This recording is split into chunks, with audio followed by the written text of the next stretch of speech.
Assalamualaikum warahmatullahi wabarakatuh. Selamat siang, salam sejahtera untuk semuanya. Waalaikumsalam warahmatullahi wabarakatuh. Selamat siang. Waalaikumsalam warahmatullahi wabarakatuh. Alhamdulillah. Bu Yulita baru hadir pertama ini ya di BTO. Nanti Bu Yulita ditugasi oleh koordinator Bu Erma untuk memberikan materi tentang budidaya tanaman obat. Jadi jadwal sudah dibuat Bu Erma, Bu Yulita nanti selang-seling dengan beliau supaya runtut pokok bahasanya, jadi nyambung dengan budidaya sampai ke proses pemilihan bibit dan sebagainya, teknik budidayanya, kendala di optimasi produksinya seperti apa. Nanti minggu depan kita bertemu dengan manajemen pasca panen. Oke, sudah 12.58, masih 2 menit lagi. Saya izin share dulu materinya supaya bisa dicek masuk atau tidak. Saya di kampus ini semoga jaringannya stabil ya. Semoga jaringannya stabil. Bentar.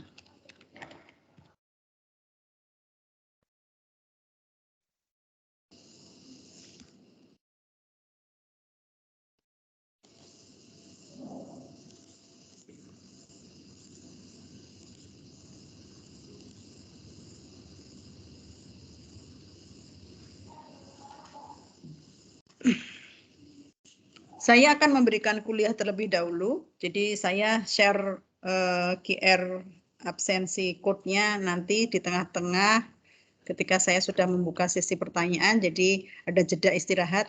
Kalian bisa menyimak terlebih dahulu supaya tidak fokus di masalah presensi. Itu ya.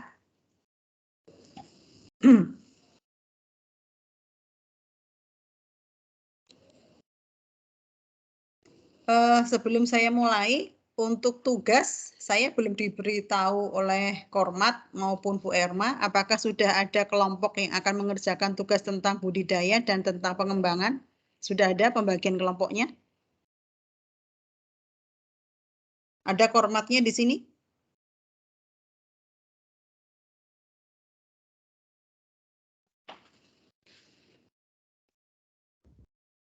Sudah dibagi, Bu. Ada berapa kelompok ya, supaya saya bisa mengalokasikan waktunya? Saya, Ibu. Ya.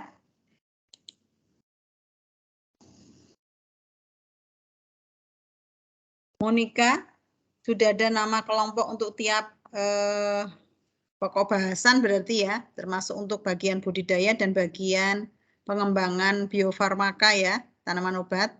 Sudah ada ya?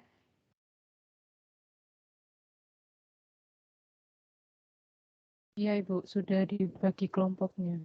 Oke, ya nanti lain waktu Bu Yulita dikirimi nama-namanya saja. Jadi supaya saya bisa mengalokasikan tiap hadir pertemuan itu ada bisa berapa kelompok yang bisa maju presentasi. Oke. Baiklah, tes suara sudah masuk, slide sudah masuk juga. Kita mulai ya. Bismillahirrahmanirrahim. Para mahasiswa semuanya, definisi tentang tanaman obat kalian sudah diberikan di kuliah pendahuluan. Banyak sekali kita ketemu, kita bisa menyebut tanaman itu adalah tanaman obat dan tanaman pangan itu tentu saja berbeda ya. Tentu berbeda dari sisi apa istilahnya kegunaan atau manfaat. Semua yang berupa tanaman obat atau tumbuhan obat dalam hal ini difokuskan di tumbuhan obat karena ternyata tidak semua tidak semua yang berpotensi sebagai obat itu adalah tanaman budidaya. Nanti kita akan membahas di sana beberapa jenis yang ternyata bukan berupa tanaman budidaya, justru tumbuhan ini disebut tumbuhan liat, bukan tanaman obat gitu ya, tapi tumbuhan obat. Jadi kalian harus sudah bisa membedakan sebagai mahasiswa biologi, mengambil BTO lagi gitu ya. Sudah tahu, oh ini bukan tanaman obat, ini tanaman pangan, oh ini tanaman serat gitu ya. Ada tanaman serat, ada tanaman penghasil biodiesel, misalnya bioindustri. Jadi sudah ada pembagian berdasarkan segi kemanfaatan. Meskipun kadang-kadang ada dua tanaman yang punya khasiat yang sama. Sekaligus tanaman obat, sekaligus dia tanaman industri misalnya. Karena tanaman tersebut ternyata punya berpotensi sebagai dikembangkan di industri furniture misalnya gitu ya. Karena kayunya sangat bagus, kualitas silimnya bagus sehingga banyak digunakan sebagai industri perkayuan. Namun demikian daunnya itu ternyata berpotensi sebagai tidak hanya obat, misalnya daunnya berpotensi sebagai analgesik atau anti kanker gitu ya. Bahkan duplikasi peran itu bisa saja dimiliki tidak hanya dua peran gitu ya, ya industri, ya obat, ya pangan misalnya gitu ya. Coba kalau kita menilik dari buah manggis misalnya, batangnya pohon kayu manggis itu cukup tebal, cukup keras, banyak juga digunakan sebagai industri mebel ya, batang kayu manggis itu. Tapi buah manggisnya kita gunakan sebagai kita konsumsi sebagai sumber mineral, sumber vitamin ya. Kulit buah manggisnya tidak hanya sekedar punya potensi sebagai anti cancer, tapi juga punya potensi dikembangkan sebagai biopigmen ya, karena warna ungunya itu yang menjadi khas sehingga bisa dikembangkan dalam industri biopigmen misalnya seperti itu. Jadi harus tahu betul taksonominya. Taksonomi itu berarti hierarki di dalam kedudukan taksonomi.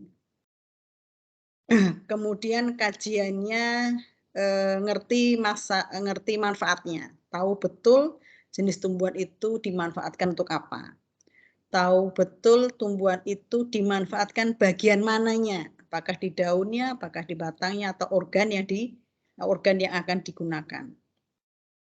Tahu betul, bisa mengkaji atau membedakan, bisa mengidentifikasi khasiatnya apa. Kalau kita bicara khasiat berarti sudah mengarah ke potensi obat ya, karena fokusnya kita di tumbuhan obat, berarti harus berpotensi obat. Berpotensi obatnya rendah, tapi tanaman ini lebih banyak digunakan sebagai industri misalnya. Kayu secang itu lebih ke industri pewarna, tapi sekarang kayu secang itu banyak digunakan di industri wedang uwuh gitu ya, obat tradisional juga. Jadi tahu betul kajian manfaat dari sisi secara umum di masyarakat maupun pemanfaatan dari sisi pengobatan, sisi farmakologisnya. Sehingga kalian juga harus mempelajari apa yang menyebabkan tanaman itu berkhasiat obat. Kenapa tanaman itu dikatakan sebagai tanaman obat? Pasti karena punya khasiat. Berarti hubungannya sama senyawa yang ada di dalam tanaman obat itu sendiri. Ya. Ada gambar di bawah ini. Sebagai seorang biologiwan tuh memulai identifikasi itu ternyata tidak sekedar untuk mengelompokkan, tapi mengetahui jenis tanaman itu dengan benar. Ini nomor 2, poin 2. Mengerti jenis tumbuhan dengan betul. Supaya apa? Supaya tidak terkecoh. Sudah mempromosikan di daerahnya ada daun dewa, ternyata yang dipegang bukan daun dewa tapi daun ungu, karena ini mirip gitu ya. Atau daun sambung nyowo, itu lebih mirip lagi. Kalian harus bisa membedakan, apalagi kalau morfologinya sampai berbeda seperti ini. Nanti ketika kalian amati lebih jauh, jalan-jalan ke kebun obat misalnya, kalian akan menemukan struktur yang mirip sekali, terutama apabila daun itu sudah mulai dikeringkan. Daun kumis kucing dengan daun ageratum itu mirip sekali kalau sudah dikeringkan. Ya, kalau kalian tidak mencandranya dengan betul, nah ini berarti ilmu taksonominya bermanfaat ya, ilmu morfologinya juga bermanfaat.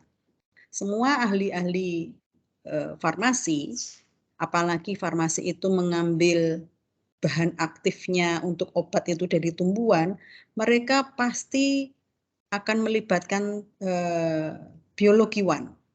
Karena yang akan bisa mencandra kebenaran spesies itu adalah teman-teman dari biologi. Ya, orang farmasi itu tahu aplikasinya, tahu penggunaan senyawa ini untuk apa, tapi keaslian tanaman itu yang mengetahui adalah dari biologi. Banggalah dari jadi biologiwan. Contoh, ini ada contoh saja ya, beri sedikit. Kalian pasti sudah familiar. Ada sonkus yang merupakan dikenal sebagai penggempur batu ginjal, ya, sonkus itu. Kemudian ada kencur. Kalian mungkin mengenal kencur sebagai bumbu dapur. Tadi yang saya katakan, tahu betul manfaatnya. Kapan dia berperan sebagai bumbu dapur dan kapan ketika dia menjadi bagian dari jamu. Beras kencur yang paling terkenal, ya. Beras kencur itu ya memang menggunakan kencur gitu ya. Menggunakan kencur. Porsi atau cara pengolahan tentu saja berbeda. Kalau dibuat masakan dengan akan digunakan sebagai jamu atau obat ya pasti akan berbeda cara memanfaatkan tanamannya. Ada lengkuas, ada mahkota dewa, itu kan beberapa contoh. Berarti kita mulai dari identifikasi. Ketika kalian memutuskan, Bu, saya mau menanam tanaman obat, atau kalian ditugasi nanti di KKN, siapa yang belum KKN? Ditugasi untuk memberikan membuat taman obat keluarga misalnya. Kalian harus yang biologi ini yang maju. Jangan sampai keliru mengidentifikasi. Yang ditanam nanti jagung. Ya. Jagung bukan tanaman obat, obat lapar itu. Oke, alasan. Kenapa kita harus membudidayakan tanaman obat? Kenapa kita harus menumbuhkan beberapa tanaman-tanaman yang memang potensinya obat sangat kuat, sangat tinggi. Kita tinjau dari nilai atau value ya. Value itu nilai strategis dari tumbuhan obat itu sendiri. Setiap orang ingin sehat, satu. Untuk sehat kita tidak hanya butuh makan dan olahraga. Tapi ada tetapinya. Dalam rangka untuk menjaga kebugaran, ada kalanya manusia itu butuh zat yang asupan yang digunakan untuk meningkatkan sistem imun. Sehingga itu nilai strategis salah satu yang pertama. Kalau dengan sehat kita cantik. Ya, yang laki-laki ganteng, jangan khawatir. Kalau kita sehat, maka kita bisa tampil cantik, kita bisa berbicara dengan keras, kita tidak lesu, kita tidak malas untuk membuka buku, membuat catatan, mengikuti perkuliahan seperti ini, puasa-puasa lagi ya. Puasa untuk menjaga kesehatan, berarti kita memerlukan asupan tertentu. Dan kita makan apa?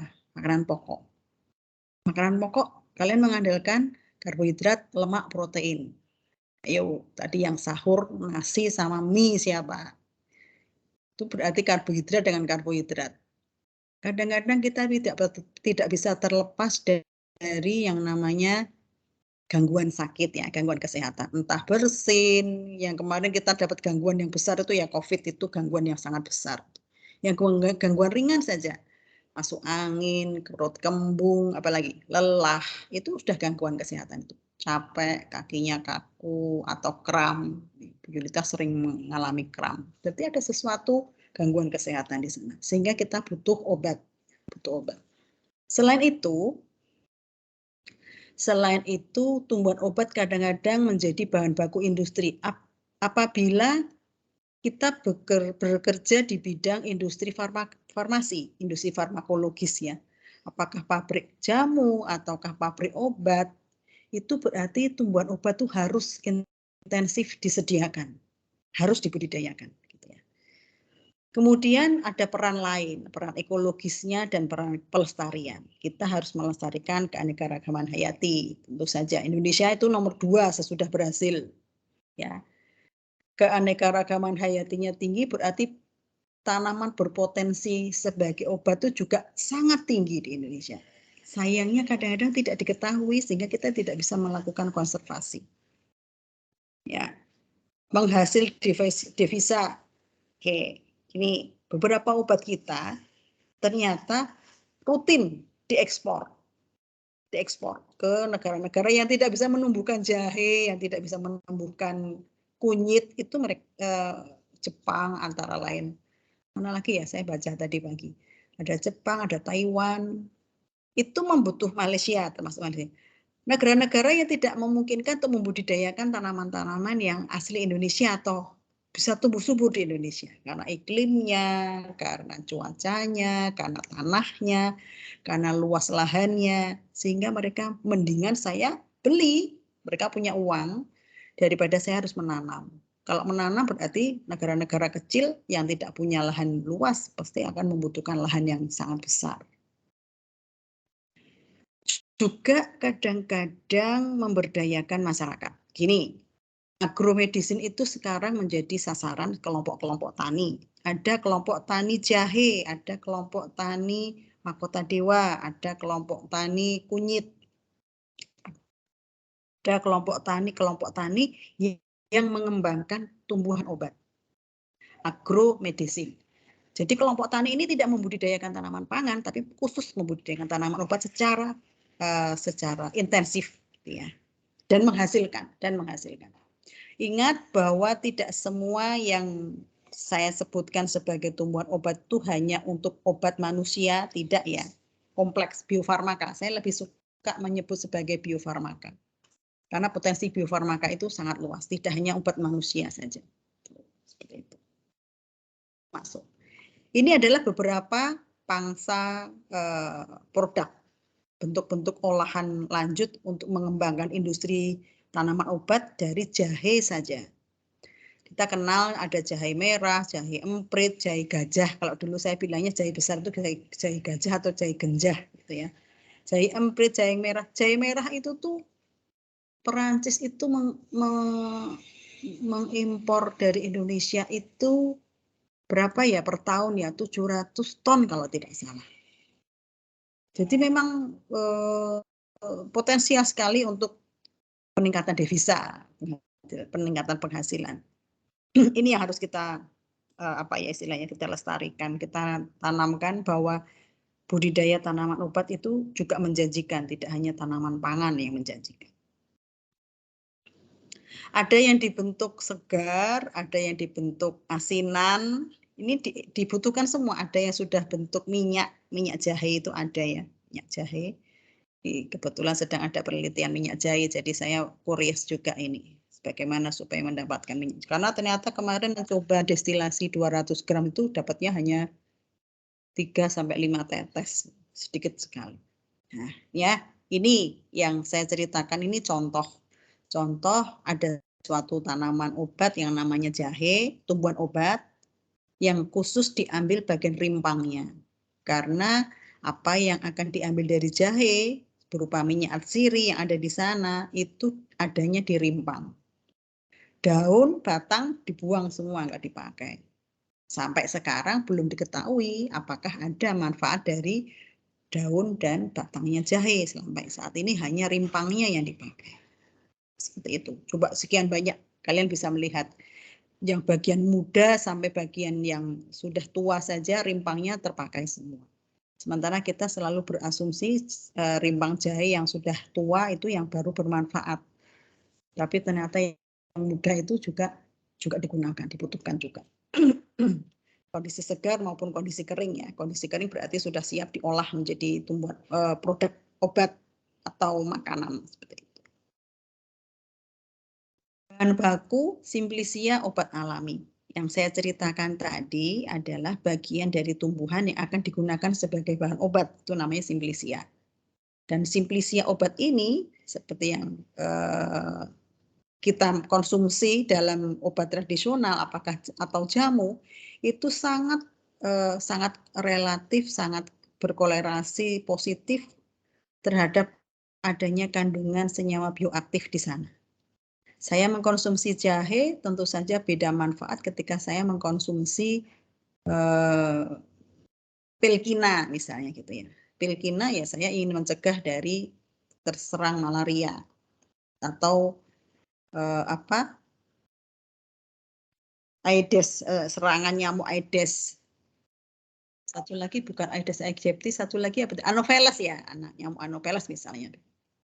Saya mengkonsumsi jahe tentu saja berbeda manfaat atau khasiat ketika saya mengkonsumsi jeruk nipis misalnya. Kandungan bahan aktifnya berbeda.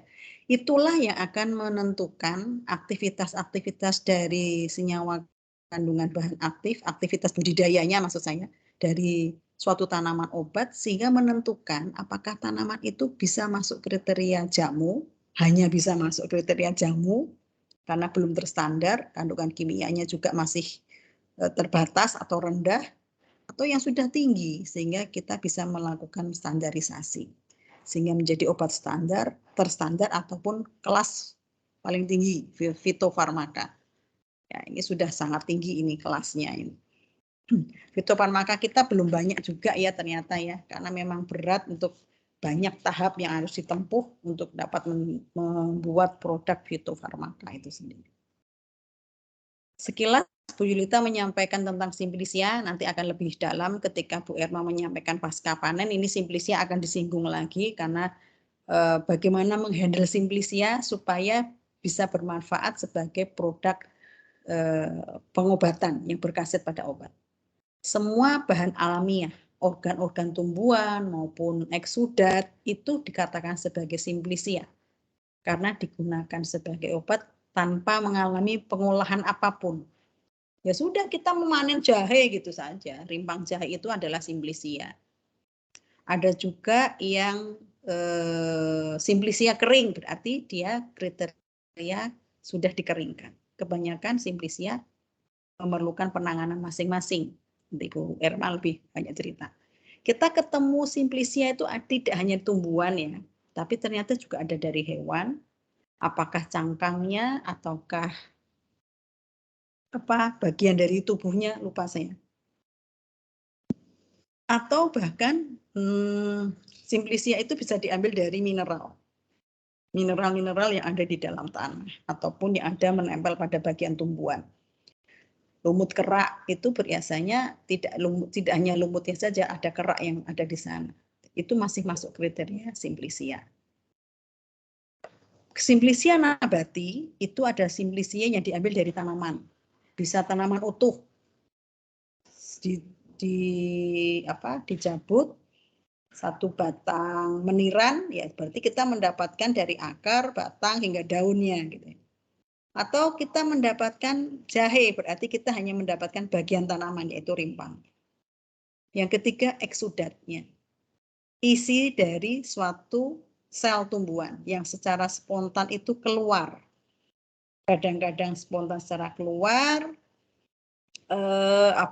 seperti misalnya namanya eksudat itu apa sih?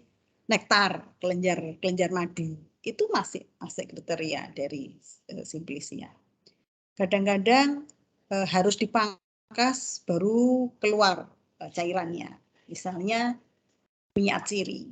Minyak ciri itu otomatis keluar. Tapi sedikit. Untuk dapat dikeluarkan secara banyak, kita harus mengirisnya, harus merajangnya, dan sebagainya. Itu termasuk kriteria Simplisia. Kalau Simplisia hewani, biasanya berupa hewan utuh atau bagian hewan, atau zat yang berguna dari hewan. Nah, ini berupa senyawa campuran ya, bukan murni ya. Hewan utuh, saya kok belum pernah ketemu ya, apakah hewan utuh yang dimaksudkan ya, karena mungkin Bu Yulita tidak fokus di dunia perhewanan. Yang pernah Bu Yulita dapatkan adalah empedu. Empedu dari ular, empedu dari reptil, itu ada yang bermanfaat untuk menyembuhkan hipoalbumin pada suatu pasien.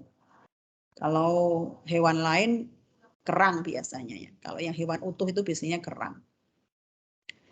Kemudian ada juga berupa mineral yang belum diolah atau telah diolah dengan cara sederhana. Misalnya apa ya? Saya mencontohkan mineral ini apa ya misalnya ya. Garam. Garam itu mineral. Kita mendapatkan garam dari air laut. Itu campuran untuk menetralkan biasanya. Itu masih masuk kriteria Simplisia. Saya tidak tahu apakah selain garam ada masuk kriteria di sini seperti lemak. Lemak bagian dari tumbuhan atau hewan. Tidak ada yang di alam itu lemak. Ya, kalau yang pelikan atau mineral itu banyak dari Ca, bagian cangkangnya itu kitin, ya cangkang dari udang itu kitinnya sangat tinggi. Yang diambil ya kitinnya, bukan udangnya dimakan untuk makanan, untuk lauk ya. Para mahasiswa, seperti yang saya sampaikan tadi, tumbuhan obat berarti tumbuhan-tumbuhan yang memiliki potensi untuk dijadikan sebagai pengobatan, bermanfaat dalam pengobatan. Sumbernya dari mana? Bisa tumbuhan liar alias gulma. Ya. Nanti definisi gulma kita sepakati. Ada yang setuju bahwa gulma itu adalah yang tumbuh di area budidaya, tumbuhan liar tapi khusus di area budidaya. Kalau yang di tepi-tepi jalan, karena di situ bukan area budidaya, maka itu dikatakan sebagai tumbuhan liar, bukan gulma. Ya. Tumbuhan liar itu dapat banyak sekali tumbuhan liar yang digunakan sebagai sumber obat. Rumput mutiara contohnya. Ada lagi eritrina, ada lagi saya tidak hafal nama-nama gulma. Ternyata banyak. Yang belum diketahui juga sangat banyak. Ageratum itu masih digunakan sebagai biopestisida, tapi belum tahu potensi lebih lanjutnya di dunia perobatan. Baik tumbuhan obat, baik tanaman budidaya maupun tumbuhan liar, semua sangat tergantung oleh adanya kandungan bioaktifnya. Sayangnya tumbuhan liar itu kadang-kadang bermanfaat karena dia punya mekanisme pertahanan diri yang lebih tinggi daripada tanaman budidaya. Di sini saya katakan tanamannya manja, dipupuk, disiram, kemudian gulmanya dihilangkan, tanaman daun yang kering dipangkas, itu dia jadi manja. Tanaman-tanaman yang manja begini itu biasanya bioaktifnya malah rendah gitu ya. Beda dengan tumbuhan liar. Dia terbiasa untuk hidup di lingkungan persaingan, apakah hara, persaingan cahaya matahari, sehingga dia kadang-kadang kandungan metabolitnya lebih tinggi. Simplicia berarti tanaman, bagian tanaman yang sudah diketahui dia memiliki senyawa bioaktif tertentu. Sayangnya tumbuhan liar itu yang nggak bisa dijaga ya, jumlahnya nggak bisa dijaga. Kalau saya butuh meniran dalam satuan 10 kilo gitu saja, saya sudah pusing. Satu kota Semarang itu saya kumpulkan meniran itu belum tentu dapat 10 kilo gitu ya. Jadi sangat tergantung tempat tumbuhnya, sangat tergantung umur dan tanaman bagiannya. Kalau taman budidaya enak, kita intensif pakai lahan tertentu, bisa memilih bibitnya. Bisa menentukan metodenya, mau tumpang sari atau kan intensif di perkebunan atau toga, itu banyak. Tumbuhan liar terbatas persediaannya dan mutunya tidak seragam. Itu tadi, saya mendapatkan meniran di daerah Tembalang dengan meniran yang tumbuh di daerah Malang misalnya. Datarannya tinggi, Semarang dataran rendah. Itu kemungkinan besar kandungannya sudah beda. Mutu itu biasanya relatif berkorelasi dengan kandungan bioaktif. Sayangnya penggunaan tumbuhan liar kalau tidak diikuti konservasi, mengkonservasi kok tumbuhan liar itu kan juga tidak mudah ya, tidak mudah. Ketika tumbuh liar ya gulma itu subur dengan subur. Kita pindah ke media tanam yang dipupuk, nggak bisa, susah tumbuh. Saya pernah mencoba menumbuhkan ciplukan itu saya nggak bisa, ya nggak tahu metodenya. Tapi tumbuh luas di depan rumah saya yang liar. Sehingga apabila terdapat permintaan yang tinggi, high demand, wah ini punah nanti lama-lama. Nggak ada pelestariannya soalnya. Jadi kita harus menyediakan teknologi juga bagaimana supaya tumbuhan-tumbuhan liar ini dapat kita domestikasi istilahnya begitu. Sehingga kita bisa menemukan formula untuk menanam apabila dia berpotensi obat. Beda dengan tanaman budidaya, kita bisa menumbuhkannya kapan kita mau. 2 tahun lagi Bu Yulita diminta untuk menyediakan jahe 10 ton misalnya. Sejak sekarang sudah saya siapkan lahannya, jadi kita bisa merancang jauh hari, 10 ton 2 tahun lagi itu bisa lah, nanti setahun sekali panen karena umur 9 bulan kan. Terus sekali panen nanti 5 ton, nanti 2 tahun sudah 10 ton misalnya. Mutunya bisa kita harapkan, lebih diharapkan lah, lebih seragam karena biasanya menggunakan sistem budidaya yang intensifnya. Kemudian ada poin yang saya garis bawahi, yaitu kandungan bioaktifnya dapat ditingkatkan. Dengan budidaya tertentu, misalkan budidaya organik misalnya, kita bisa mengarah supaya jahe ini menjadi lebih pedas. Kita gunakan metode pengurangan volume air sehingga nanti jahenya akan lebih pedas. Lebih kecil ukurannya tapi dia lebih pedas. Itu akan lebih laku dijual. Seperti itu. Penyakit tanaman dapat diawasi, dikontrol maksudnya begitu ya. Kalau budidaya intensif kan begitu. Juga genotipnya dapat kita kontrol. Ya, kita menumbuhkan ya yang genotipnya yang bagus ya. Genotipnya bagus. Untuk simplisia hewan saya pikir ini hampir sama dengan tumbuhan, sama prinsipnya. Kita harus betul-betul meyakinkan bahwa simplisia hewan ini adalah benar secara taksonomi. Yang diminta adalah hewan yang berkaki 5 ada enggak? Berkaki 6 ya, serangga misalnya. Tapi bagian cangkangnya, bagian kitinnya luar, ya kita harus memastikan itu adalah hewan dari yang tersebut. Bebas dari serangga, kalau hewan itu hewan besar, tidak ada simbionnya, misalnya begitu. Tidak ada kotorannya, tidak boleh menyimpang dari bau, aroma. Kalau hewan biasanya karena protein hewan itu lebih aromatik ya, jadi lebih cepat membusuk tidak seperti tumbuhan. Tidak boleh ada jamurnya atau terinfeksi baik jamur maupun patogen yang lain ya. Kalau lendir biasanya bakteri. Faktor yang mempengaruhi kandungan kimia suatu tumbuhan berpotensi obat. Kalau kita sudah menentukan tanaman itu adalah tumbuhan berkhasiat obat, maka kita akan bisa membudidayakan ketika kita mengetahui apa yang mempengaruhi senyawa bioaktifnya atau kandungan senyawa kimianya. 1, keanekaragaman genetik. Tadi saya di awal sampaikan bahwa satu tanaman, jahe, misalnya jahe, itu ada yang jahe emprit, ada jahe merah, ada jahe genjah, ada jahe yang tidak ada genjahnya, nggak ada varietasnya. Itu otomatis sudah berbeda kandungannya. Cabai yang kedua. Cabai itu cabai merah, cabai hijau, cabai rawit, cabai keriting, paprika, apalagi cabai gendot, itu sudah beda-beda itu.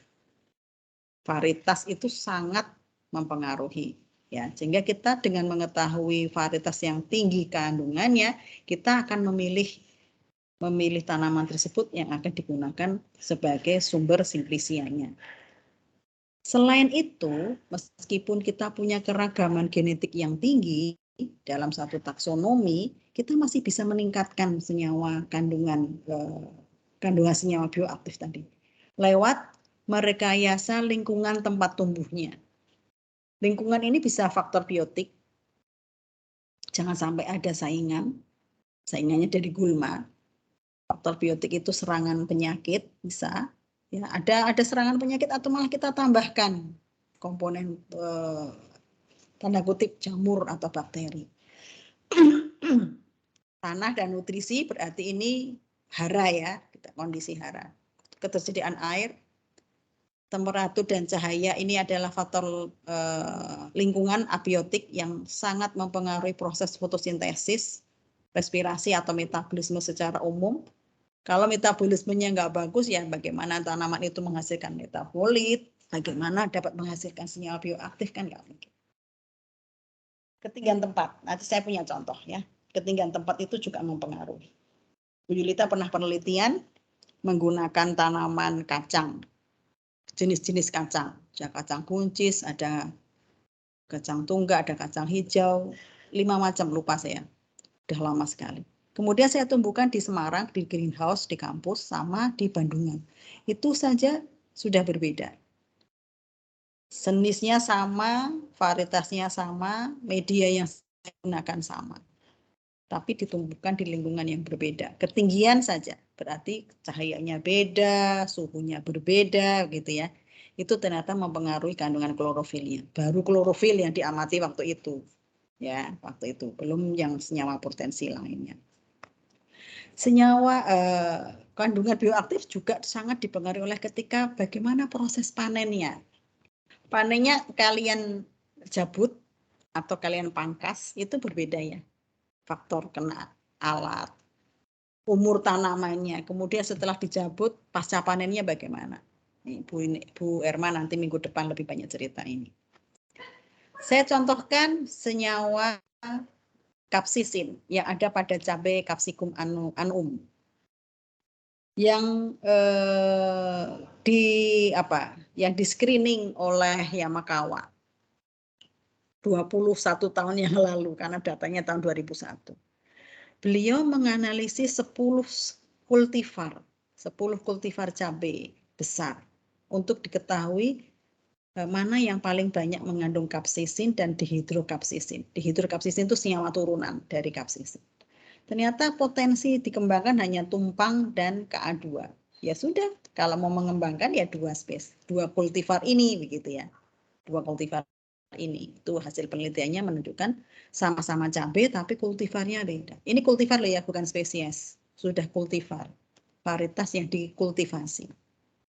Banyak, saya yakin tidak hanya 10, banyak sekali cabai itu. Saya sudah pernah mencari tanaman cabai itu, bibit tanaman cabai itu ada yang kultivar permata, yang Indonesia ya. Jadi yang di Indonesia saja juga sudah banyak. Ya. Yang kedua, ada analisis terhadap kandungan bioaktif pada sambiloto. Andrografolit ini adalah senyawa yang ada pada daun sambiloto, Andrographis paniculata. Dengan berbagai lokasi tumbuh oleh Bapak Sukrasno. Bapak Sukrasno dosen saya dulu di Bandung. Beliau mengamati lokasi tumbuh di sekitar Pulau Jawa semua ini, Jakarta, Cilacap, dengan ketinggian tempat yang berbeda dan menganalisis kandungan andrografolitnya. Bogor dan Nganjuk ternyata punya ketinggian yang mirip, ya, itu 200-an lah, 210, 220 itu kan hanya beda 10 meter. Tapi kandungan senyawa aktif dari sambiloto ini berbeda jauh ya, 31% dan 24%. Tinggi perbedaannya. Sehingga kalau hasil penelitian ini akan memberikan rekomendasi kalau Anda ingin menumbuhkan sambiloto ya jangan di Bogor, tapi di Nganjuk. Ya, di Nganjuk karena di Nganjuk menunjukkan data yang sangat besar, paling tinggi mungkin ini kandungan andrografolitnya. Buat apa menanam sambiloto kalau tidak pahit gitu ya? Karena yang mau diambil adalah alkaloidanya. Gitu. Jadi tidak berarti makin tinggi tempat itu makin membuat senyawa itu makin pahit. Ternyata tidak. Bandung yang paling tinggi ketinggiannya 900 meter. Ternyata tidak beda jauh dengan Bogor yang 220 meter. 24,4. Tetap kita menganjurkan untuk budidaya di Nganjuk. Ada apa di Nganjuk kan begitu. Ini perbedaan ketinggian tempat. Kemudian ada kandungan quercetin. Quercetin itu kandungan suatu flavonoid, kelompok flavonoid dari benalu. Benalu tahu ya? Benalu itu apa ya? Tanaman yang menempel, tumbuhan, tumbuhan yang menempel pada pohon lain gitu. Coba amati di sini. Ada tumbuhan inang, Camellia sinensis. Camellia sinensis itu teh, kelompok teh. Itu ditempeli dua macam benalu yang berbeda itu ternyata kandungannya sudah beda quercetinnya. Kalau kepingin mendapatkan Camellia sinensis yang tinggi ya benalunya yang ditempelkan tuh yang skurula, jangan yang makroselon gitu. Ya. Sama halnya dengan Sebapentandra. Ini biologis sayangnya nggak hafal semuanya ini. Nama-nama spesies ini. Tahun 2003 Pak Suganda ini meneliti bahwa kapuk randu sebapentandra yang dihinggapi, yang ditinggali benalu dendroveto petandra itu menghasilkan quercetin yang sangat tinggi, 39, ya. Jadi interaksi antara tumbuhan satu dengan tumbuhan lain itu juga menghasilkan, dapat meningkatkan kandungan senyawa bioaktif pada suatu tanaman. Nah, sekarang mahasiswa semuanya, kita sudah punya nih tanaman budidaya, tanaman obat. Jadi kita perlu bagaimana supaya tanaman ini dari petani sampai ke pengguna. Dari hulu ke hilir, penggunanya kan banyak, tidak hanya masyarakat. Sebelum sampai ke masyarakat itu pabrik dulu yang akan mengolah gitu. Ada industri yang mengolah. Sehingga penyediaan bahan baku itu penting artinya. Proses budidayanya penting. Metode pemilihan bibitnya, pupuknya, lokasi tumbuhnya itu juga ikut penting. Produk perantara itu berarti yang menyertai budidaya itu. Apakah organik, apakah anorganik, juga produk akhirnya yang akan ditargetkan dari tanaman obat yang akan dipakai. Untuk apa? Mau untuk obat tradisional alias jamu, untuk OHT, hebar terserandal, atau untuk fitofarmaka. Kebutuhan yang sangat berbeda. Makin tinggi orientasi target kita, fitofarmaka, maka syarat budidayanya makin strict, makin tegas gitu ya. Tadi saya ceritakan ada jahe yang bagus itu di yang bagus tadi, kapsisin misalnya. Kapsisin itu kan komponen obat juga itu, tidak hanya sekedar pedas untuk sambal ya. Dari daerah Nganjuk, bukan berarti kalau menanam cabai di daerah Bogor, di daerah Sukabumi, di daerah Jakarta itu kemudian cabainya nggak laku, tidak. Ya untuk industri fitofarmaka nggak bisa dipakai. Pakainya nanti untuk jamu saja, kriteria yang lebih rendah. Ya. Dan manusianya tuh disiplin nggak ini menggunakan atau menghandle itu berarti manajerial semuanya ya, pemilihan bibit sampai ke produk. Sudah dapat produk tapi nggak punya teknologi untuk menyimpan simplisia dengan baik, ya sudah, kita nggak bisa mendapatkan hasil yang maksimal juga ya. Jadi kriteria obat yang akan kita konsumsi, mau bentuk jamu, mau obat terstandar atau fitofarmaka, itu nomor satu aman. Nomor satu itu di mana-mana. Aman enggak? Khasiatnya nomor 2 ternyata. Artinya khasiat itu kalau obat tradisional, Bu Erma sudah menceritakan di awal, di pendahuluan, ada yang khasiatnya itu dalam jangka waktu yang lama sekali. Jadi butuh waktu. Nomor satu aman dulu, karena masuk ke dalam tubuh manusia. Masuk dalam aliran darah. Klaim khasiat itu harus dibuktikan secara empiris dulu. Oh iya, memang kunyit ini bermanfaat untuk mengobati MAH misalnya. Secara empiris, kalau belum ada bukti empiris nggak bisa direkomendasikan untuk menjadi tumbuhan obat, itu susah. Ini saya dapat ini tanaman liar, aromanya menyengat gitu ya, pedas sepertinya. Khasiatnya untuk apa? Nggak tahu, belum pernah dicoba, tapi pasti bermanfaat ini, nggak bisa. Itulah yang menyebabkan kekurangan, kelemahan dalam analisis menentukan berapa persen yang sudah kita dapatkan dari tumbuhan yang ada di Indonesia. Ya, jadi harus ada klaim secara tradisional tanaman ini berguna untuk obat nyeri misalnya, atau mengobati, menyembuhkan luka, gores, misalnya seperti itu. Itu data empiris namanya, ya, data empiris. Sehingga karena harus aman, kita harus tahu sumber tanamannya. Mutu dari simplisia tadi harus tergantung sumber tanamannya, cara panennya, cara budidayanya, cara membuat simplisianya. Sudah dapat jahe yang bagus, sumber tanamannya bibit unggul dari benih yang tersertifikasi, pemanenannya juga benar, tidak dijabut gitu ya, umur 9 bulan baru dipanen, ditimbang, dibersihkan, tetapi tidak bisa mengolah menjadi simplisia siap pakai. maka kandungan resinnya atau minyak jahenya bisa saja hilang semua. Bisa saja menurun gitu ya. Jadi ini komprehensif kalau memikirkan tentang baku mutu dari sebuah bahan obat. Oke. Beberapa itu sudah ada standarnya. Di Indonesia itu ada SNI ya, Standar Nasional Indonesia. Apa yang di SNI kan? Banyak, termasuk teknik budidaya. Ini Bu Yulita aja nggak hafal ini saking banyaknya. Ada tanaman yang bisa dibudidayakan, ada yang tidak bisa dibudidayakan. Kalaupun dibudidayakan ada tekniknya.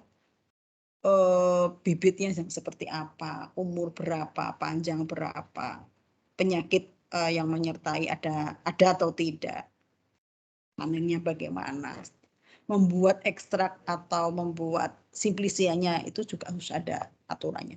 Diiris, misalkan untuk jahe diiris tipis setebal 3 mili gitu. Ya jangan 5 mili atau 1 senti gitu. Itu tidak terstandar namanya. Seperti halnya tumbuhan lain, saya tidak akan menceritakan detail ya. Kalian pasti saya yakin sudah bisa memahami, nanti kita diskusi saja.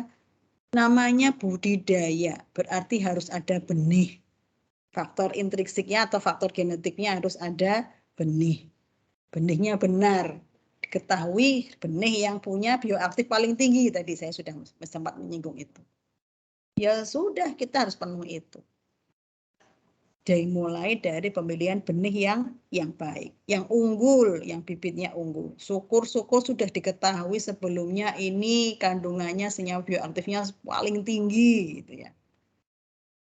Kemudian kita menentukan lahan budidaya. Lahan, suhunya, lingkungan, cahayanya, apalagi curah hujannya, dia mau di kebun atau di greenhouse, itu juga harus sudah dipikirkan.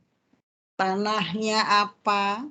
Apakah tanah liat ataukah tanah humus ataukah tanah pasir? Itu sudah harus diperhitungkan juga.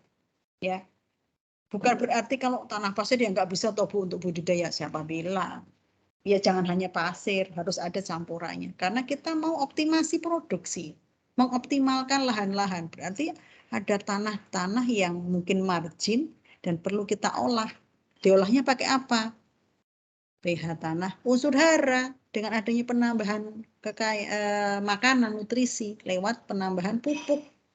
Kita tahu tanaman itu semuanya, tanah itu semua punya unsur hara, makro, mikro, kadang-kadang yang benefisial, ya kan?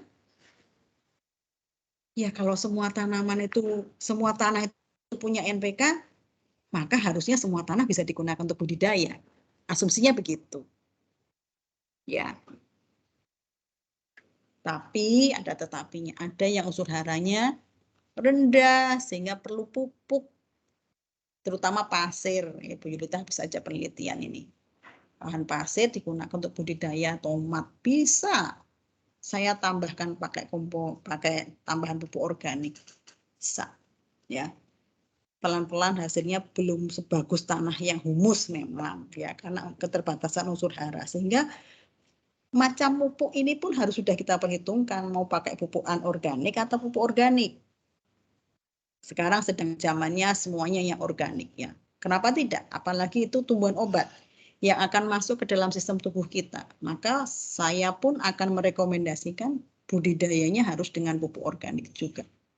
Lebih aman untuk lingkungan meskipun butuh jangka waktu yang lama untuk mendapatkan hasil yang tinggi.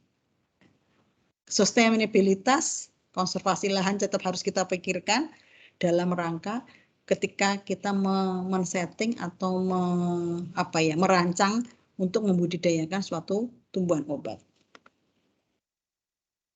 Air disiram, penyiramannya bagaimana, pemberantasan gulmanya mau pakai pestisida atau biopestisida. Iya, pakai ekstrak tembakau, semprotkan, aman. Insya Allah ya. Nggak usah pakai 24D, 24D-nya ya sedikit saja untuk memacu pertumbuhan. Kalau yang diberantas pakai pestisida seperti 24D dosis tinggi ya tanahnya biota-biota yang lain itu ikut-ikutan musnah nanti gitu ya. Saya tidak perlu membicarakan pestisida secara khusus ya, ini prinsip budidaya saja. Kita masuk di sini. Salah satu teknik budidaya yang akan saya sampaikan di sini adalah toga. Kenapa toga? Simple. Apa itu toga? Model budidaya yang bisa menyediakan berbagai tumbuh-tumbuhan obat, tetapi dapat dikelola dalam tingkat RT gitu ya. Toga itu kan di mana-mana itu, tingkat kelurahan. Dan tidak memerlukan lahan yang sangat besar gitu. Namanya taman, berarti dia dibuat seasri mungkin. Tidak sampai lahan budidaya jahe yang 1 hektar, tidak, itu perkebunan itu. Itu sudah tuh metode budidaya yang skala perkebunan. Kita bisa mengembangkan budidaya optimasi ini lewat toga. Ya, tentu saja target panennya ya tidak sampai ke industri, mungkin ke industri UMKM yang kecil gitu ya. Para petani, para pedagang jamu gendong itu mereka punya toga sendiri gitu ya. Yang punya lahan ya, sedikit, tidak harus luas, itu sudah cukup bisa menyediakan berbagai tanaman obat. Minimal untuk jamu, di sini tulisannya memang untuk jamu ya, minimal untuk jamu. Terus ada kunyit sedikit, selain digunakan untuk jamu karena rimpahnya tidak terlalu besar ya, lumayanlah untuk lulur gitu ya. Lulur kan pakai kunyit juga, bisa melestarikan lingkungan, bisa melestarikan tumbuh-tumbuhannya, karena akan terus dipanen. Toga itu kan akan kita pelihara. Wisata agromedisin, tadi saya sempat singgung. Sengaja dipakai untuk dihias, biasanya malah dilombakan ya, acara 17 Agustus itu di tempat saya selalu lomba toga gitu. Wisata agromedisin, mana yang paling cantik ya nanti dapat hadiah, itu kan salah satu metode untuk meningkatkan gairah untuk melakukan konservasi. Cara mengembangkan toga yang tadi saya katakan sederhana, pakai pekarangan rumah, betul. Kalau rumahnya luas, ya punya kebun ya nggak apa-apa. Bisa memanfaatkan lahan kritis. Tadi saya sempat menyinggung kalau rumahnya di tepi pantai atau areanya area pasir, hanya lahan kritis atau areanya kapurnya sangat tinggi, kita bisa mengembangkan toga di sana. Minimal untuk konsumsi skala kecil. Lahan kritis atau dataran tinggi sebagai zona-zona penyangga sebaiknya tidak digunakan untuk budidaya empon-empon. Empon-empon itu yang jahe, kunyit tadi. Karena perakaran yang pendek itu khawatir kalau longsor, tidak punya kayu batang utama yang bisa menahan. Syaratnya 1, budidayanya secara organik. Toga itu mudah dilakukan, lahannya tidak terlalu luas, pakai pupuknya pupuk kompos. Pupuk komposnya bikin sendiri, sisa-sisa dari dapur, daun, batang-batang cabai, gagang-gagang bayam, gagang kangkung, sisa kulit wortel, jadikan kompos cair. Bu Yulita baru buat nih, saya kasih bocoran ya. Bu Yulita habis membuat pupuk organik cair dari air cucian beras. Itu malah nggak kotor, nggak megang sampah. Benar-benar air cucian beras saya fermentasikan dengan adanya air kelapa. Jadi pupuk organik. Aman dipakai ya, tidak pakai unsur-unsur kimiawi. Insektisidanya juga organik. Tadi saya sudah menyinggung ada daun tembakau ya. Yang paling saya sering tahu itu daun tembakau. Airnya juga ya air bukan irigasi yang sudah tercemar ya, air sumur juga banyak. Kalau lahannya sedikit kan pakai cucian beras tadi juga bisa digunakan. Masih punya vitamin B lagi gitu ya. Ini saya contohkan tumpang sari, daun sendok dengan daun dewa. Tumpang sari berarti kedua tanaman ini sudah diketahui tidak memiliki sifat antagonisme dalam hal rebutan makanan. Jadi dua-duanya bisa dikembangkan bersama. Pengetahuan seperti ini yang kadang-kadang kita tidak punya. Ya, taunya dari mana Bu? Baca.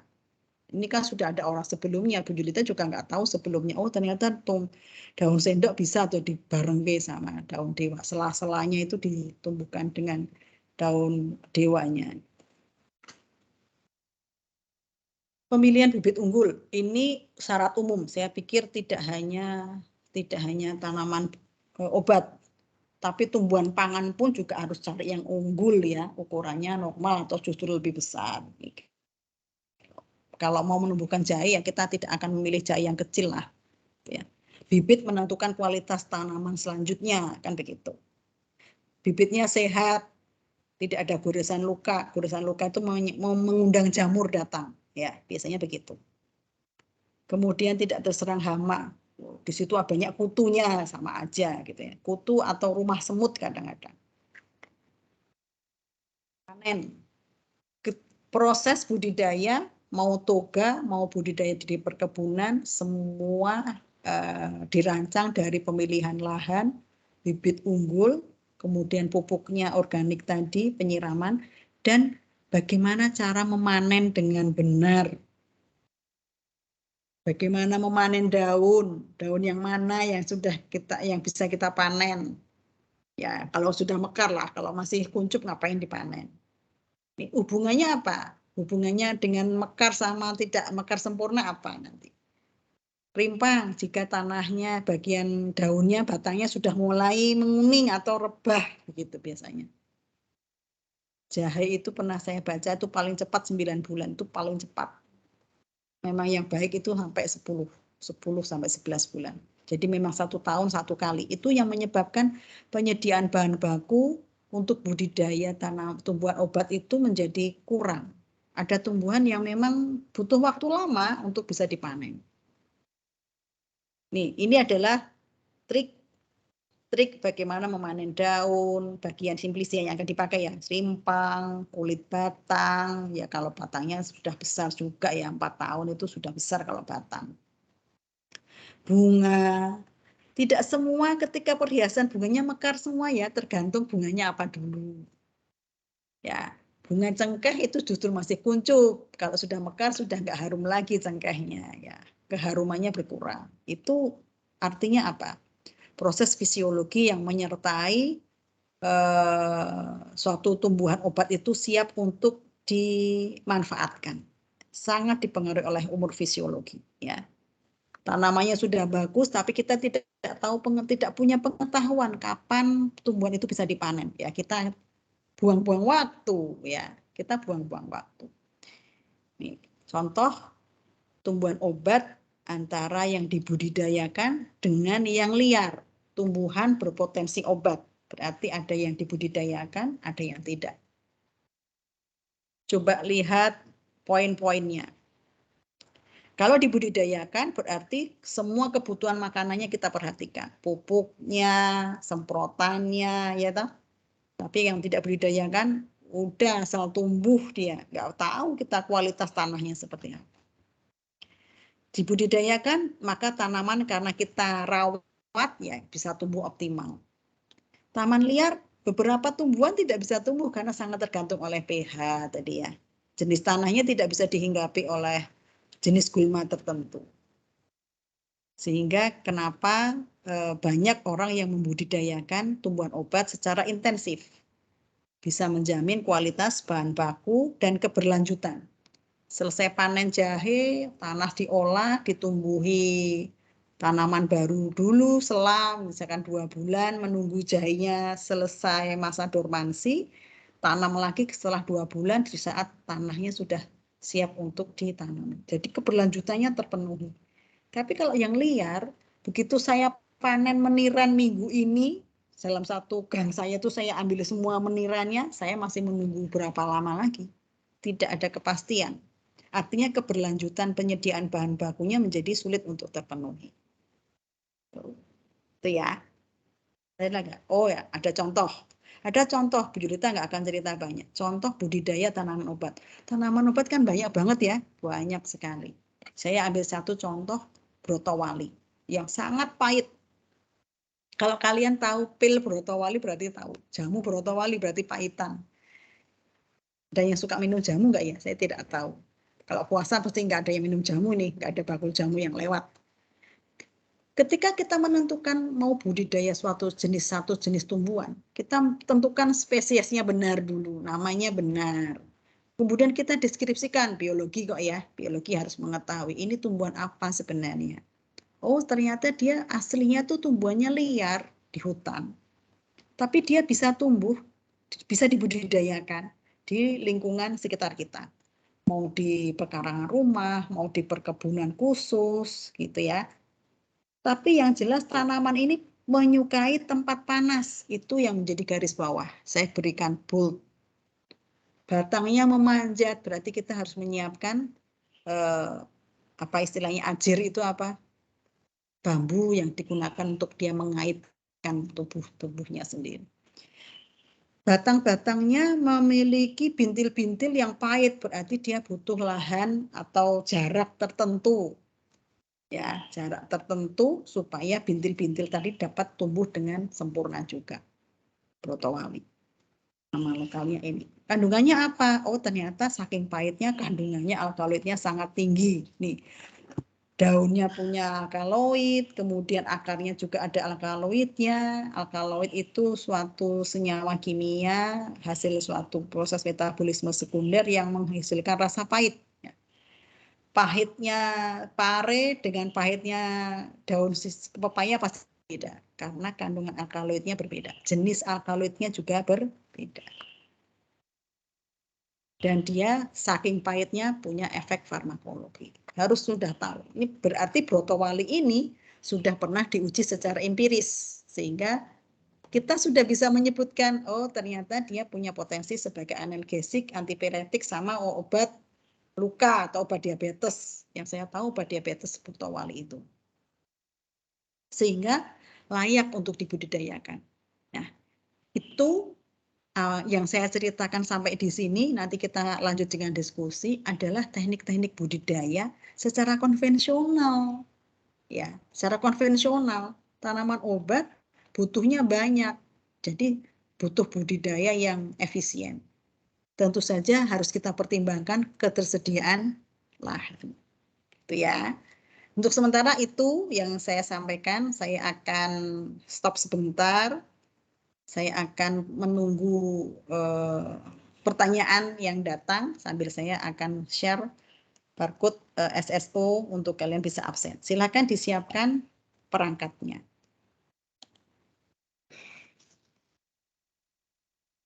Biologi tumbuhan obat. Oh, yang ngambil 73, banyak sekali ini yang ngambil. Saya tuh dari tadi belum bisa lihat ini kok loadingnya lama sekali. 73 mahasiswa, silahkan kalian bisa presensi dulu. Saya share 2 tempat, ada yang di MS Team, ada yang di grup ya.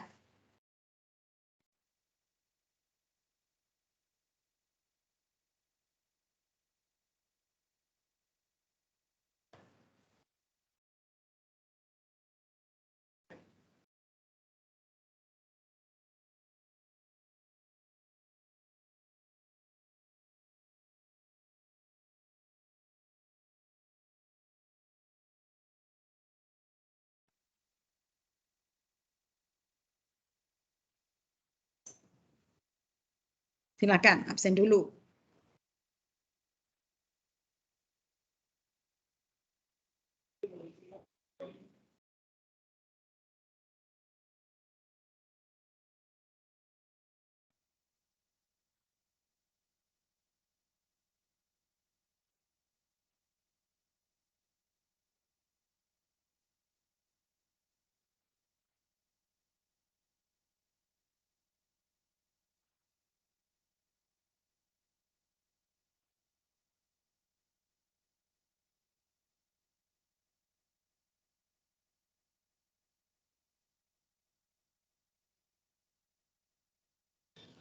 Anda boleh bertanya langsung atau mengacungkan jari jika ada yang akan didiskusikan, silakan. Banyak hal yang bisa didiskusikan. Silakan. Pokok bahasan kita hari ini tentang optimasi produksi ya dalam budidaya tumbuhan obat.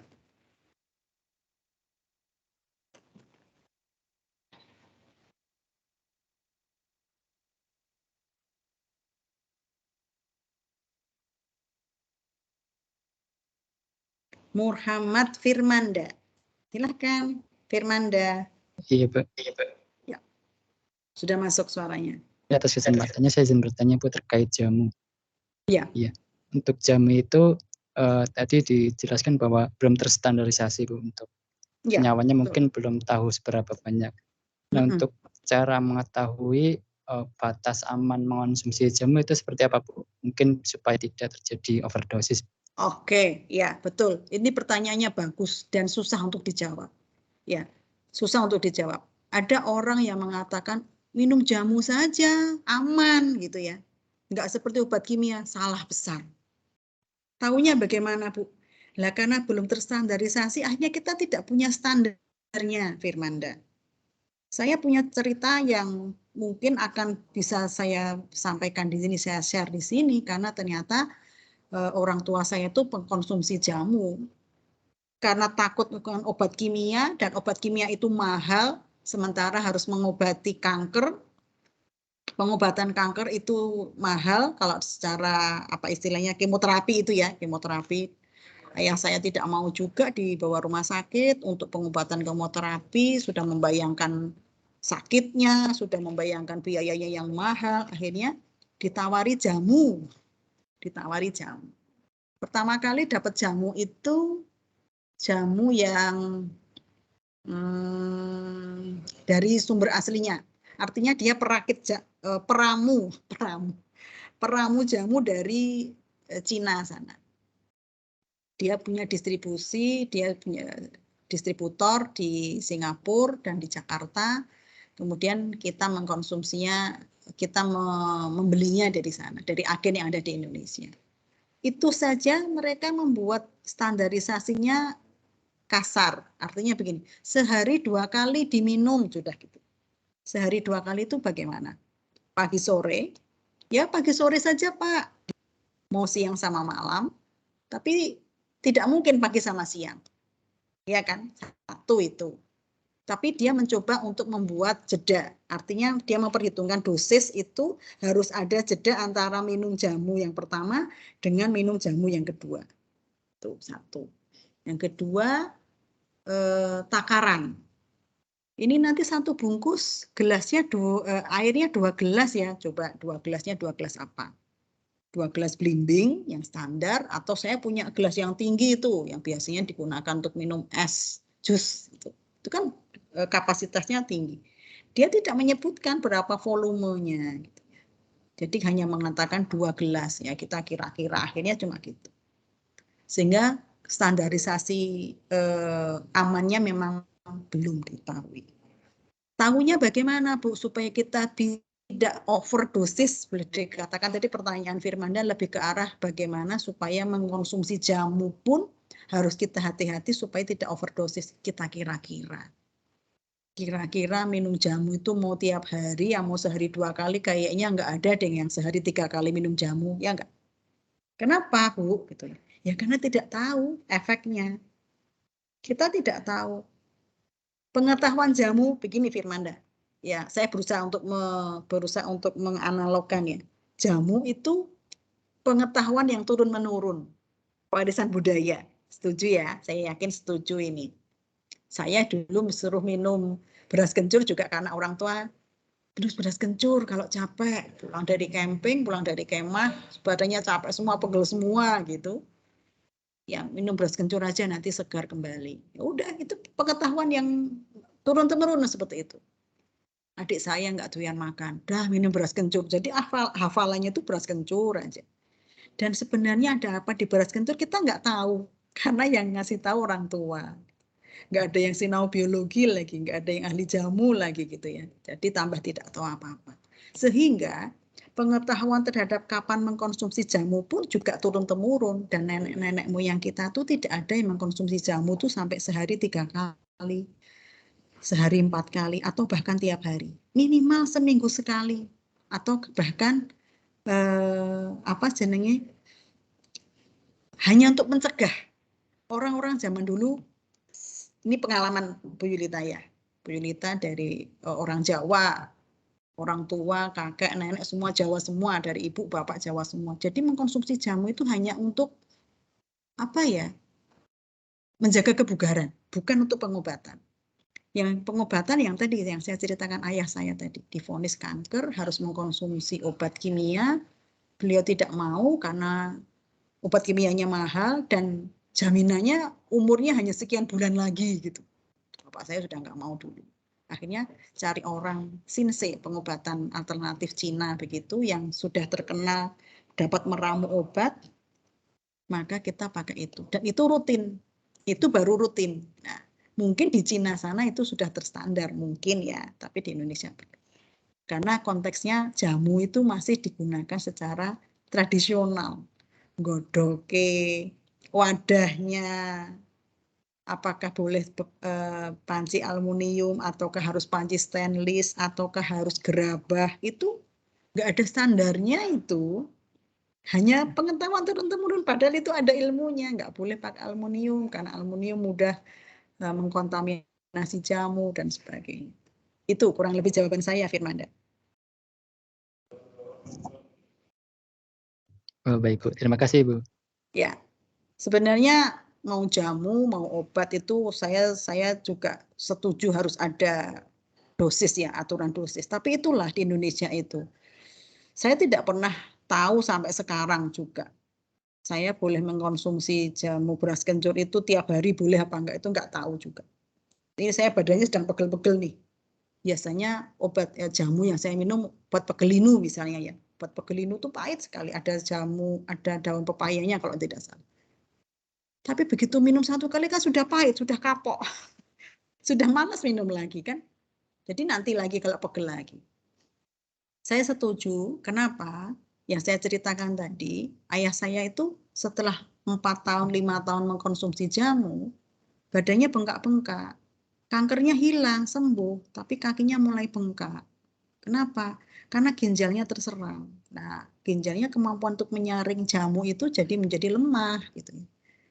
Karena jamu yang diminum Bapak itu memang yang konsentrasinya pekat sekali gitu. Ramuan dari Cina yang baunya juga menyengat, belerangnya tinggi.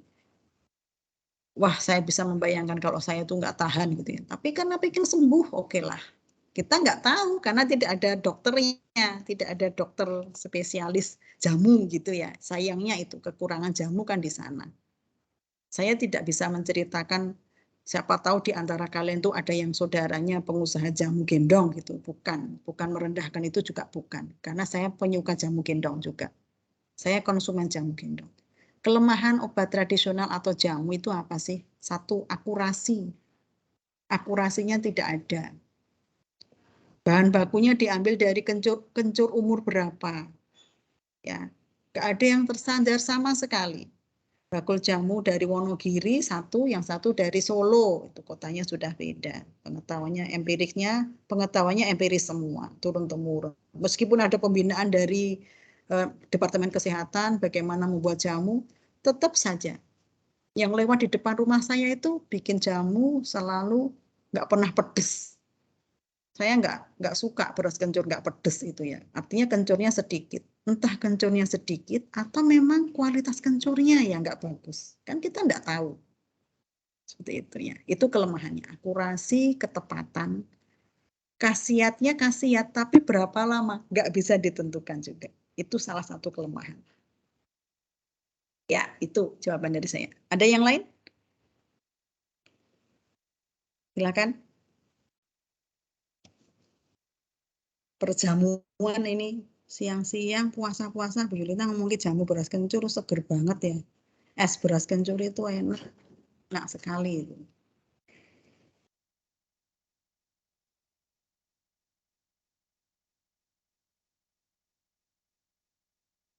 Sudah jam 2 ternyata ya. Sudah jam 2 lebih sedikit. Ada yang kendala absen?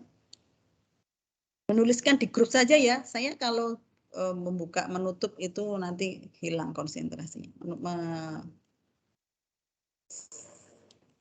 Coba saya cek dulu. Oh, yang hadir 67 nih. Nih, banyak yang nggak hadir ini mengundurkan diri atau membatalkan, saya tidak tahu. Bu Yulita baru pertama masuk soalnya. Masih ada pertanyaan? Sepertinya sudah tidak ada ini. Kalau udah siang tuh ya begini, ini jamnya enak ini, jam krusial untuk mengantuk itu ya jam segini ini. Oke, nggak apa-apa ya. Sudah, terima kasih sudah hadir, terima kasih sudah menyimak. Semoga pertanyaan dari Firmanda tadi mewakili ke apa ya, keingintahuan kita semuanya, kehati-hatian kita juga, gitu ya. Apapun yang dikonsumsi, tidak harus jamu, saya pikir begitu ya. Minuman berkhasiat yang lain yang katanya itu adalah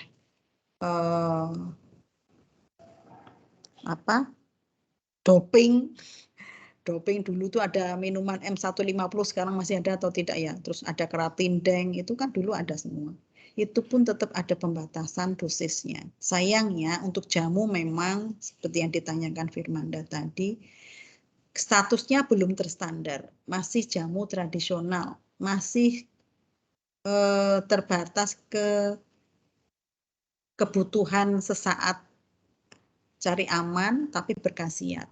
Ya asal rutin. Nah, rutinnya berapa hari itu kayaknya yang menentukan bukan dokter atau pedagang jamu, karena tidak ada dokter jamu. Hampir tidak ada dokter yang merekomendasikan mengkonsumsi jamu beras kencur rutin, nggak ada. Saya belum pernah menemukan. Tapi kalau dokter di Rumah Sakit Jogja itu ada yang merekomendasikan obat Cina yang sudah terstandar. Sekali lagi yang sudah bisa direkomendasikan, diresepkan itu ya yang sudah terstandar. Namanya juga terstandar, berarti ada standarisasi di sana. Kalau untuk jamu belum ada yang saya pahami ya, yang saya ketahui juga. Jadi cari amannya saja ya Firmanda. Kalau suka jamu, orang minum kopi itu sebatas berapa sih? Kopi itu jamu loh ya. Kopi itu jamu, biar awet melek gitu ya, biar tahan nggak ngantuk. Berapa sih kita minum? 3 cangkir, 5 cangkir. 1 hari, 2 hari kita nggak apa-apa, nggak merasakan dampaknya. Tapi setelah 1 bulan, setelah 1 tahun kita baru mendapatkan dampaknya. Itu loh yang kadang-kadang tidak bisa kita prediksi. Ya, tidak bisa kita prediksi. Bu Yulita mengkonsumsi jamu sejak kecil. Tapi ya itu tadi, nggak pernah rutin karena belum dipakai sebagai pengobatan. Ya semoga tidak tergantung dengan obat. Saya doakan semuanya yang di sini pun kita semuanya sehat. Jangan sampai tergantung dengan obat gitu aja lah. Kebugaran wajar, ya kebugaran wajar. Badannya capek, Bu Yulita beli kunyit asam. Kunyit asam itu untuk menjaga stabilitas juga lambung dan kesegaran tubuh. Ya, karena antioksidan dari kunyitnya itu bagus untuk kesegaran tubuh. Kunyit asam, beras kencur kalau pas capek banget, habis seharian bertugas di lapangan gitu, capek sekali. Kalau selama kalian masih bisa tidur nyenyak, hilang capeknya, nikmatilah. Tidak perlu mengkonsumsi yang suplemen seperti itu. Suplemen yang wajar. Saya minum vitamin dosis tinggi vitamin C pun juga tidak tiap hari, gitu ya. Dokter pernah menyarankan fase pandemi kemarin konsumsi vitamin C dosis tinggi pagi sore ya, cuma 3 hari. Habis itu saya nggak suka minum obat gitu ya. Sepertinya kok jadi tergantung. Udah kita olahraga, kita berjemur pagi. Tuh ya. Para mahasiswa, terima kasih. Bu Yulita memberikan kesimpulan singkat bahwa namanya budidaya suatu tanaman itu tujuannya tidak sekedar memperbanyak tanamannya sehingga menyediakan bahan baku untuk industri jamu, industri obat, tetapi lebih ke mempertahankan mutu atau mempertahankan adanya kandungan metabolit atau bioaktif pada suatu bahan jamu itu. Tumbuhan berpotensi obat berarti kita mengambil simplisianya, mengambil organnya itu tetap punya kandungan yang tinggi. Jadi kenapa ada syarat untuk budidaya, pemilihan lahan, pemilihan lingkungan tumbuh, pemilihan pupuk, pemilihan bibit unggul, penyiangan rumput dan serangga, penyakit, hama penyakit, itu semua dalam rangka supaya simplisia yang akan digunakan itu terstandar. Nah, Bu Erma akan menceritakan. Kalau sudah dapat simplisia, simplisianya itu nanti akan harus diamati juga. Badan POM sudah bikin standarisasi ya. Farmakop Indonesia, majalah Farmakop Indonesia, satu lagi Medika, lupa saya. Itu Medika Indonesia, itu sudah bikin standar simplisia yang bagus, layak untuk diproses lebih lanjut ke industri fitofarmaka adalah yang kadar abunya sekian, aflatoksinnya sangat rendah, begitu ya, kadar abunya segini, tidak ada toksisitas logam berat, banyak sekali untuk menjaga keamanan. Semua budidaya dalam rangka menyediakan bahan baku simplisia, proses budidaya juga menjamin supaya simplisianya nanti aman dikonsumsi, bahan aktifnya juga tinggi, tetap berkhasiat, maksudnya begitu. Dan ada pelestarian. Poin ketiga yang saya garis bawahi, pelestarian.